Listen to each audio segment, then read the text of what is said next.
Breakfast ডান, কিন্তু তারপরে আমার মুখটা বন্ধ হচ্ছে না। রান্নাঘরে গিয়ে গ্যাসটা দেখে আজকেও আমার মাথাটা খারাপ হয়ে গেল। এটা কয়েকদিন ধরে ভাবছি পরিষ্কার করব, কিন্তু করা হচ্ছে না। আজকে আমি করবই, কিন্তু তার আগে লাঞ্চের ব্যবস্থাটা আগে দেখে নিই। আর আমার মুখ আজকে বন্ধই হচ্ছে না, আমি আবার কলা খাচ্ছি। তারপর রান্না হয়ে যাওয়ার পর এখানে টেস্ট করছি। আজকে আমি গান শুনতে শুনতে পুরো চিল মোডে সব কাজ করব। দেন বাসন মাজলাম, দেন এলো সেই এপিক কাজটা, যেটা আমি 7 দিন ধরে বলছি করব করব, কিন্তু করছি না।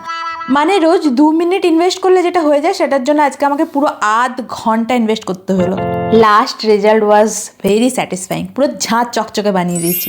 তারপর স্নান করলাম, পুজো করলাম। আজকে সানডে, তো দুজন মিলে একসাথে বসে অনেকক্ষণ ধরে গল্প করতে করতে ওয়েব সিরিজ দেখতে দেখতে খেলাম। আজকের মেনু রিলেটেড ভিডিওতে আছে, অবশ্যই গিয়ে রেসিপিটা চেক করবেন। দেন বিকেলবেলা একটু আমার কাজে হেল্প করে দিল, আমি একটু এডিটিং করলাম। আজকে রবিবার, তো আমরা তো বেরোবোই কোথাও না কোথাও। তারপর আমরা গেছিলাম পার্কে, সেখানে সবাই হাঁটছিল, আমরাও সাথে একটু হাঁটছিলাম। তারপর এই অ্যাকুপ্রেশার স্টোনগুলো হাঁটতে আমার খুব ভালো লাগে, আমার থেকে ওর আরও বেশি ভালো লাগে, তাই আমি হেঁটে হাঁপিয়ে গিয়ে বসে গেছি, বাট ও স্টিল হাঁটছে। Look at the weather, it was beautiful. তারপর আমরা গেলাম A to B। ও খেলো নুডলস, আমি খেলাম আজকে প্লেন ধোসা। আর এখানে আমি বলছি যে সাম্বারটা আজকে খুব ভালো হয়েছে। ফেরার পথে আমি এই গিফটটা পেলাম। That is all for today, bye bye.